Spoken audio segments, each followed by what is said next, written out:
how dark or light this is. It's quite dark, isn't it? Oh no. Better, right? Yeah. Bring yourself here. Look there. When am I gonna learn how to actually introduce the beginning of the video? Never, probably. Hi. Welcome to my multidimensional living room. This is going to be one of those Tetris readings where I give you a Tetris piece, which is symbolically, not symbolic, which is basically a story or a theme or a topic or an energy that is present currently that I'm transcribing to you. And I call it symbolically a Tetris piece, so that you can give it to your soul to play with it, and you can add it into the current structure of your being, into the current narrative of what's going on in your life, into the view of your life in general, or in current situation that you might be dealing with or going through, and see how it fits into your way of navigating life. If it helps you to orient yourself, if it helps you to get a better view of what's going on, then great. And if it doesn't, then you leave it and then somebody else plays with it. I'm going to kindly ask you to provide me some space and grace to deliver you this message, because it has been very challenging for me to pinpoint it. And to really, first and foremost, to give it a name. This tile comes from the Red, Blue, Black and White Storm Oracle that I channeled while I was tuned into a storm. And while this was happening, while I was channeling precisely this tile, it showed me some energies that I've experienced in this life, and especially over the last few weeks and months, in multiple different spaces and times.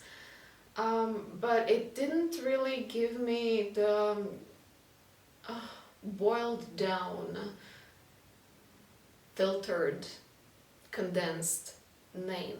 So this tile still doesn't really have the name. Maybe I find the name during this reading, I don't know.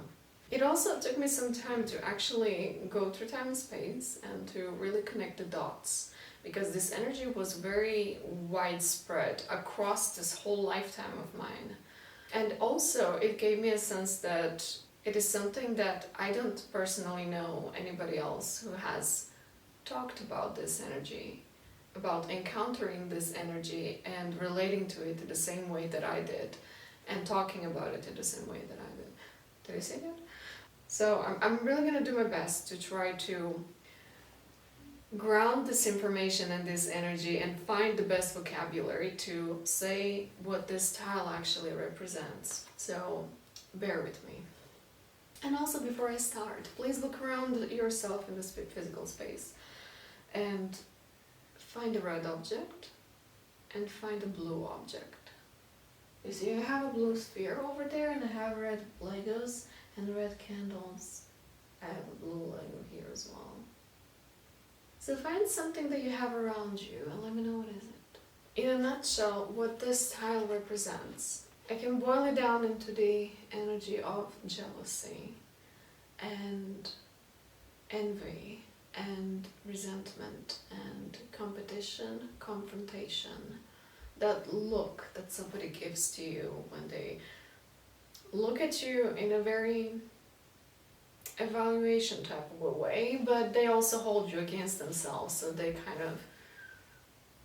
think that either they're better than you or they feel somewhat rejected from you, so they give you this look of like, how dare you, or silly you.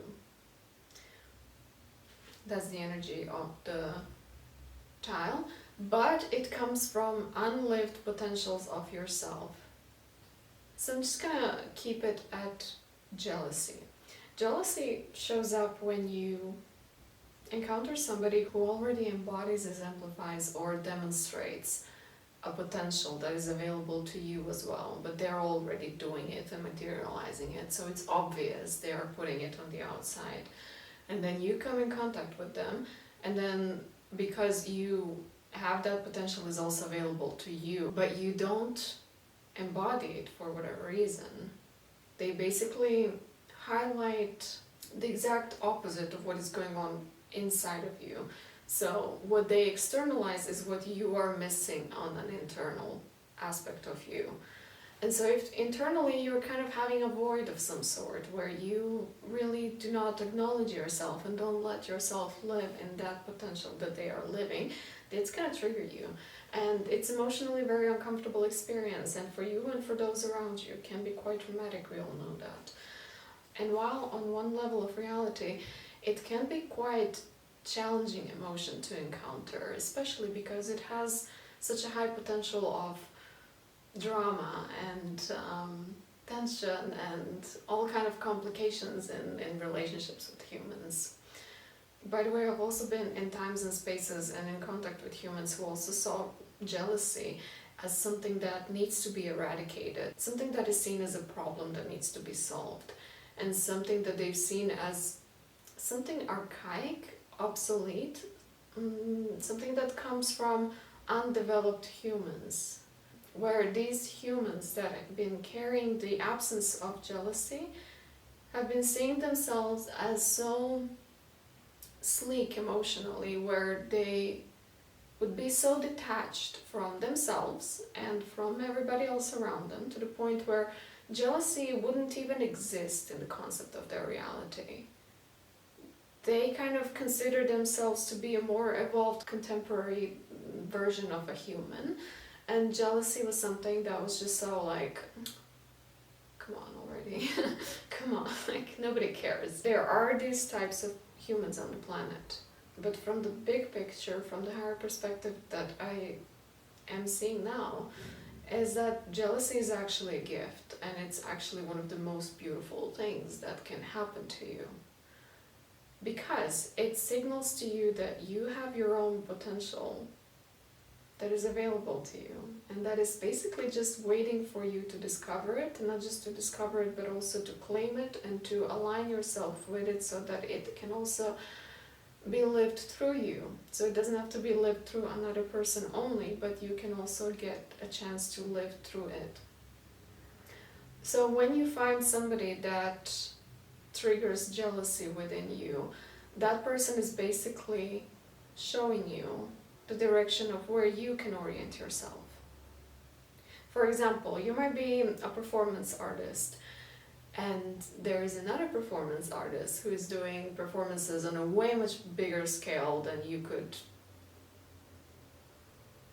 technically, financially, or even organizationally or socially exhibit at this point of career, right? And your friends are all obsessed with this performance artist, so they send you something related to that performance artist, and they be like, oh my god, look at her, she's so amazing. And you're thinking to yourself, why is this animal here? And you might be thinking to yourself, or not thinking but feeling like,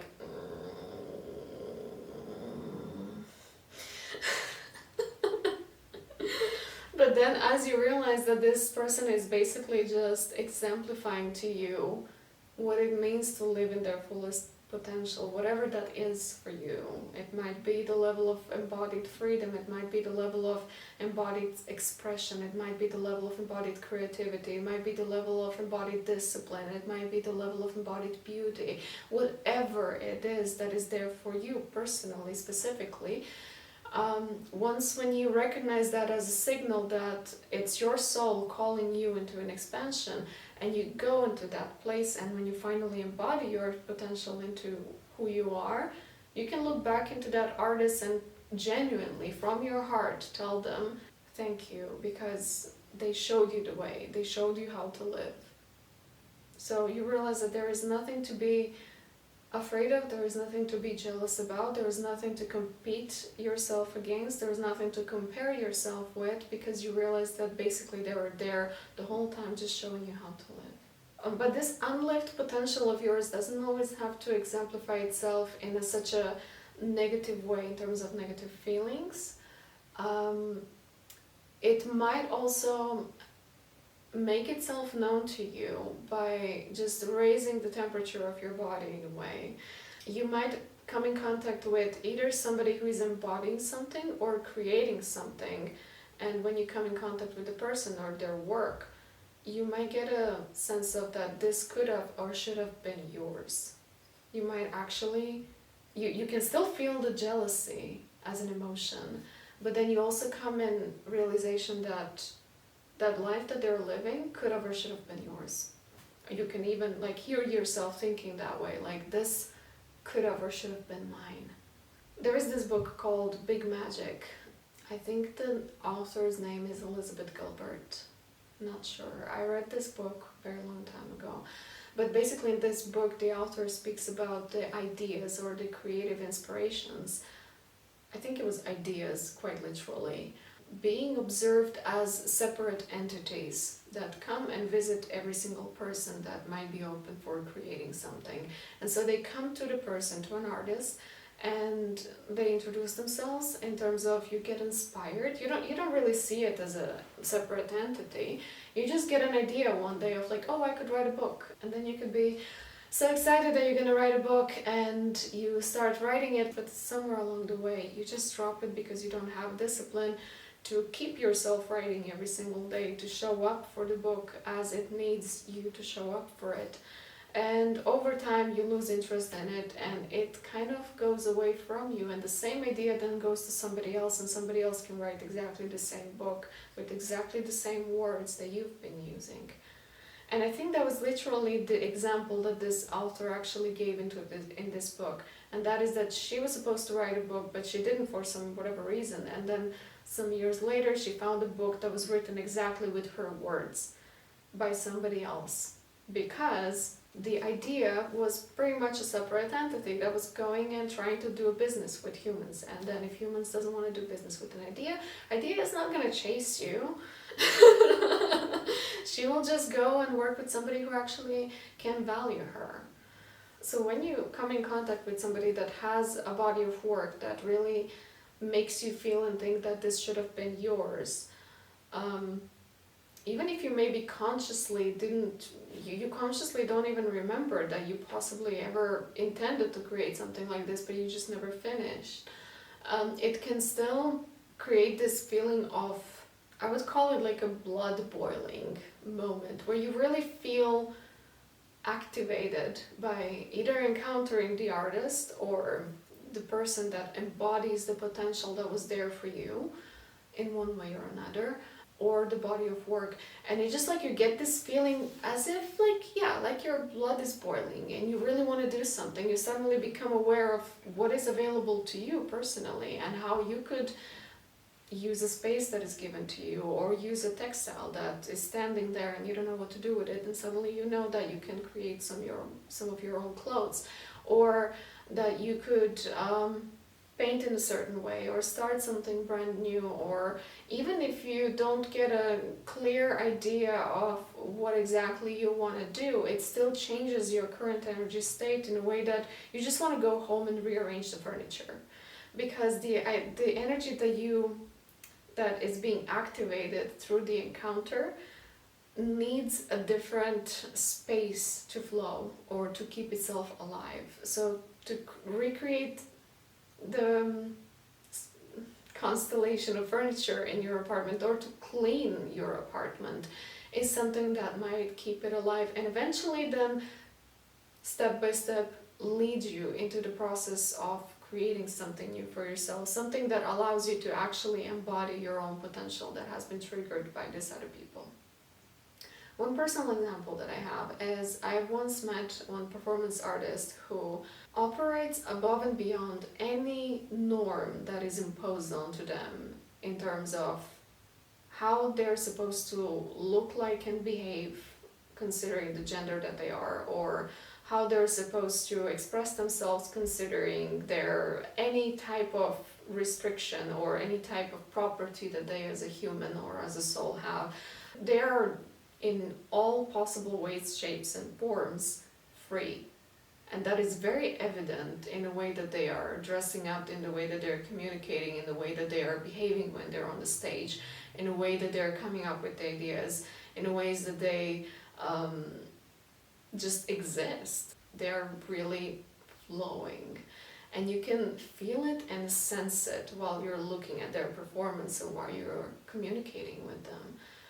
When I first time encountered them, I did get this sense of they're living the life that should have been mine. I was nowhere near energetically aligned to create in a way that they were already creating. And to me it felt like another world. It felt like something that I wish I could be doing, but from where I was standing in that moment, it didn't seem to be just like that. However, when I did start doing performance art, or when I reintroduced myself to it again after a long period of break, I did look up to them, and they didn't pose as something that I was fearful of, or something that I was comparing myself to, or something that I was competing against, or something that I was, projecting, wishing to be like them. It was more that their energy field was widening mine. And so as I started working on my skill and craft of performing, their energy was there just to show me that my energy is there too. It was an expansive experience. It was definitely something that, like, just looking up to them in the process of me expanding and practicing and collecting skills and tools that I could be using in performances. Their energy was there to accompany rather than go against. And that was really beautiful. So when I've then, through that process, did come in contact with that performance artist, I was able to really open my heart and honestly let them know how much of a big role they played in my life just by existing. They didn't give me any type of a coaching one-on-one. They didn't hold my hand while I was going through this process. They didn't instruct me in any way, shape, or form. They were just being and existing and doing their own thing, and I was there to witness it. And just by witnessing them, I was witnessing my own potential.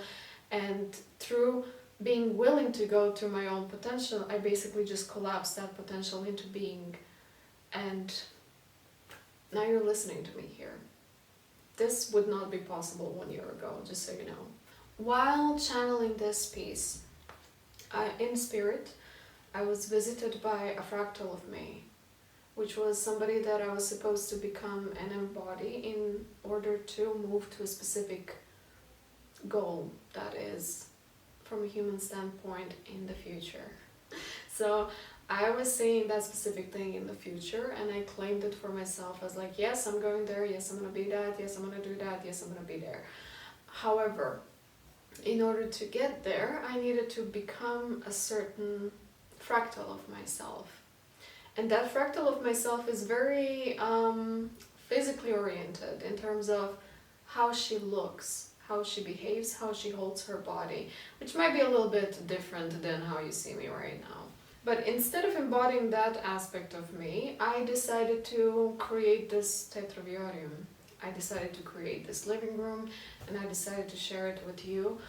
And I decided that that's what I'm gonna do temporarily instead of embodying this other version of myself.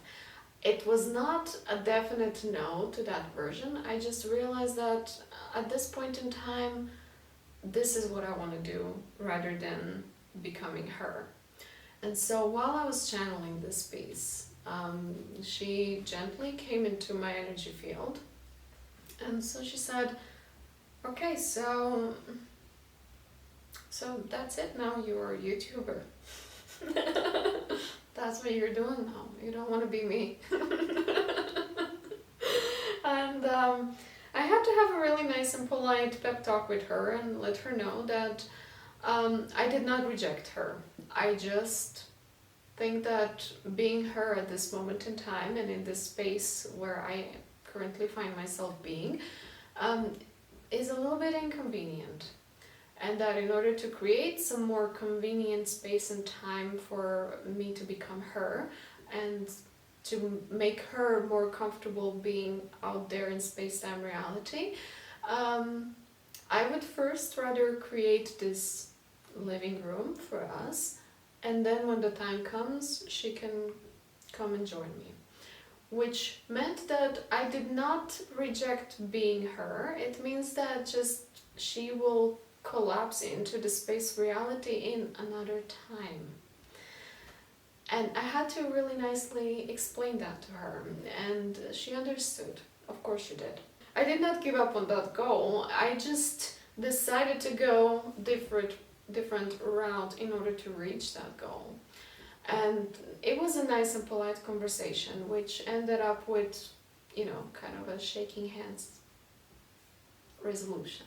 But not all fractals of yourself always have understanding or show themselves up in a way that you can have a nice and polite conversations with them. Sometimes they speak to you quite unkindly or show up in a way where they don't want to speak to you at all. And it's up to you how you communicate with them internally. You clean up your side of the street. So I'm going to open up a completely new, huge field as an example, which I believe this example is very relatable to very many people. And that is, you're born as a creative being. And so when you come into the physical reality, into a terrestrial realm, you come with a certain spark of creation. So you want to do something, and as a child you might be very creative in terms of you sing, you dance, you build Lego, you build worlds, you build robots, you paint, you do theater, you act, you dance, you do gymnastics, you do whatever you possibly can think of, and everything just flows out of you. And then there comes a time when you have to go to school, and your authority figures, they say, no, pets. You have to make money. Yeah, so you have to go to school to learn how to make money. And this, what you're doing, that makes no money. And then you have to go to business school. Sorry for the noise, I have an Italian neighbor. Yeah, you have to go to school, you have to go to business school, so they make you go to business school. And so you go to business school, and then you go to study business, and then after you study business, you go to work in a corporation, and you go through the process of collecting skills, starting from zero, going to internship, collecting skills, collecting knowledge, collecting experience, so that eventually one day, maybe, potentially, everybody are waiting for you, that you start your own business and you become your own boss and you create something to the planet. And so over this course of time, which might be, let's say, for example, 8 to 10 years, you're becoming a business person. You're developing knowledge, skills, experience, expertise. And not just that, you're adopting the business attire for yourself. You learn how to look business, how to speak business, how to create business, how to talk business, how to choose what colors you're wearing. As a business person, you're probably not going to wear red because you know the psychology of colors. You know that red signals danger, and you don't want to scare anybody because you know how valuable it is to build trust with people. So you study how to properly make a handshake. You get what I'm saying? Like you are the whole package of a business person. You're not just studying business, you're becoming business. Business is being some sort of like woven into your being on all aspects of who you are, in how you choose your hair color, your makeup, how your nails look like, how you dress yourself, how you speak, how you shake hands, how you think, how you see the opportunities around you. Everything is business to you. And so at some point in life after this 8 to 10 years, something happens. I don't know what happens, but maybe you realize that actually, no matter what, no matter how far you came, you just want to paint. You just want to paint. And so you start by doing it, just a little bit at home, maybe 1 hour per day. You started as a hobby, but 5 years later, you're a full-time artist. Or maybe something else happened. Maybe you went to Berlin once and you saw a drag queen and you realize, I want to be a drag queen. And then you move to Berlin and you become a drag queen. 5 years later, you're performing in SO36 naked on the stage in front of the full club, and you're a drag queen. You're dancing, you're singing, you're stinking, you're doing whatever you want. And so what happens when you shift the trajectories in such a radical way is that as an artist, as a full-time artist that you are now, you're standing on the stage, you're facing the audience, and 99% of people, they're kind of, they like you or they don't like you, really doesn't matter, but everybody seems to be in tune with what you're doing, except that one person. That one person that stands in the audience and they look back at you, and look, if they like you, if they love you, if they clap at you and scream that they love you and scream bravo at you, then you're good to go. You don't even have to be in this video. You can click away, but you're more than welcome to stay. But what I'm speaking more specifically about related to this style is that they look back at you with a sense of disapproval, with a sense of, what are you doing? And when you look back at that person, you realize that they're basically embodying absolutely everything that you would have been up until this point, only if you would have not choose to become the artist that you are. So they're embodying all the energies and all the knowledge and all the attire and all the attitude that is woven into their being, into their physical being, into the way how they look at you, how they carry themselves. Everything that you would be if you just never decided to start painting in the first place. Or if you never moved to Berlin, you would be that person. And they look at you with the sense of rejection. It's as if, you can sense as if they feel rejected by you. You might initially also feel rejected by them. There might be mutual rejection going on. And so from their point of view, they might look at you and be like, so you chose to be an artist? You didn't want to be me? And from your point of view, you might say something like, well, you had a choice to be an artist too, but you clearly didn't choose it, so, don't blame me. But here comes this theory of a photon, like a ray of light going in one direction and seemingly just be without a beginning and without an end. And then as soon as you observe it, it starts being formed as a circle or as a sphere. And that means that when you observe it, it kind of collapses into a physical reality. And the thing is that when you observe the photon as the sphere that it becomes, it also retroactively changes the photon. The photon now looks from this perspective as if it knew, or it behaves as if it knew that it's going to be collapsed into the physical reality. So the connection between this approval that is happening in between people goes both ways. The creativity that you have embodied, that they did not, because they didn't choose to embody this, because you did, equally so did not choose them. So they feel rejected by the potential of creativity not choosing them, equally so as they did not choose creativity in this radical form of being an artist on the stage. They might still have some sort of creativity in terms of, organizing their garden, or creating terrariums, or coming up with an idea of like how to organize business or how to decorate the office or something like this. It's not that they were stripped away from the creativity, they were stripped away from that particular path where they get to stand in front of a crowd and sing, dance, strip, or whatever they're doing, or whatever you are doing. And so when you come face to face with an unlived potential of you, like an unlived aspect of you that is now externalized through another physical body and is standing there physically in front of you, giving you an eye contact. And this unlived aspect of you, like you actually injected your life energy for quite some time, and a lot of is velocity, the word that I could use in this case, with a lot of strength of your energy. Like you gave 8 to 10 years of your life in becoming this person, and then you switched into being something entirely else. So there is a lot of energy going on here.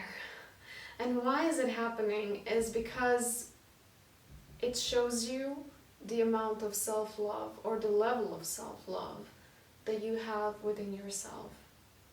You within yourself and they within themselves, where you are them and they are you simultaneously.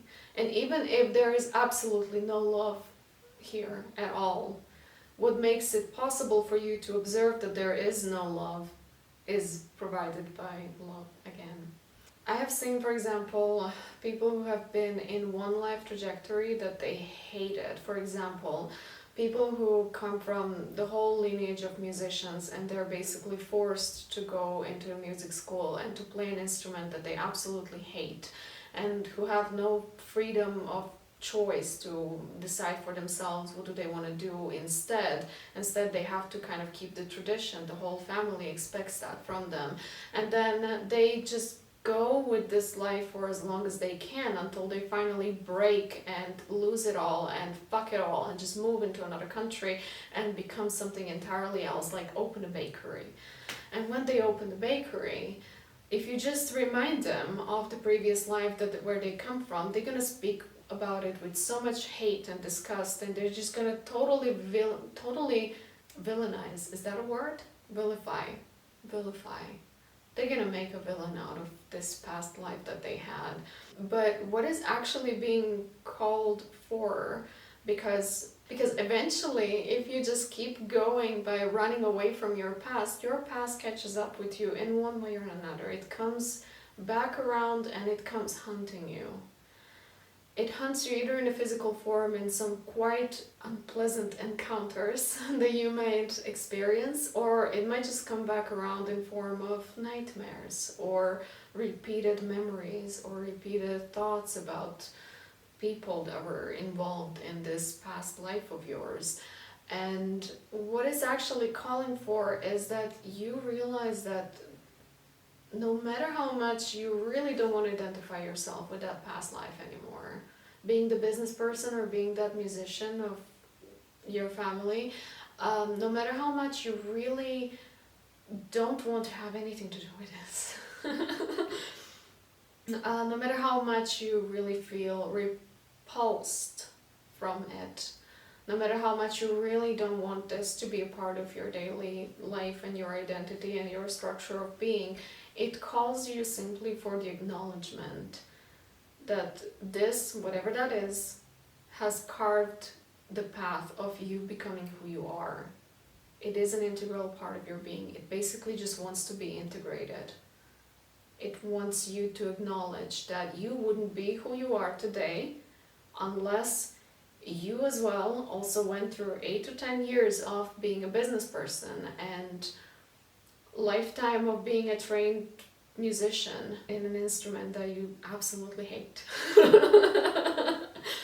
You wouldn't be the artist that you are today or the person that you are today unless you actually went through that experience, no matter how challenging, no matter how disgusting, no matter how repulsive, no matter how painful, no matter how annoying, no matter how hard-closed experience that has been for you.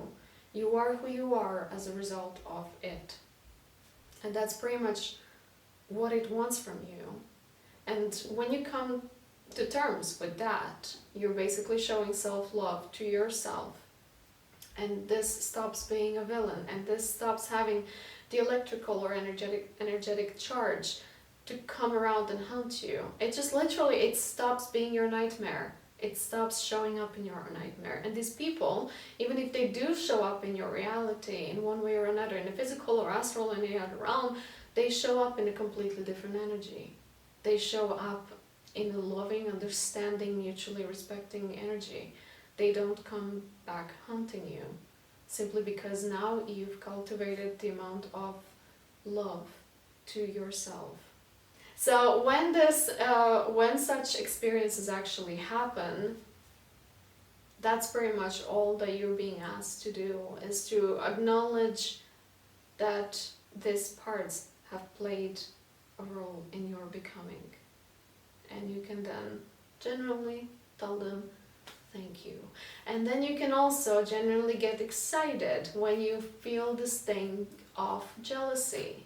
You find somebody else who's doing what you're doing, but they're doing it on an octave higher. They're doing it with a little bit more, you name it, precision, eloquence, style, grace. They seem to know more, they seem to know better, they seem to have better results.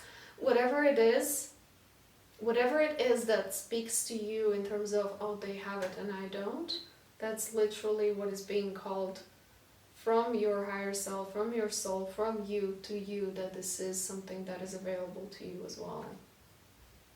You see that the Tetris piece kind of also, I see the relation between the physicality of this Tetris piece and how the unlived potential of you can show up in your reality, wherever they show up. In your dreams, in your thoughts, in your mind, in your psyche, in your energy field, in your physical reality. I think that's it.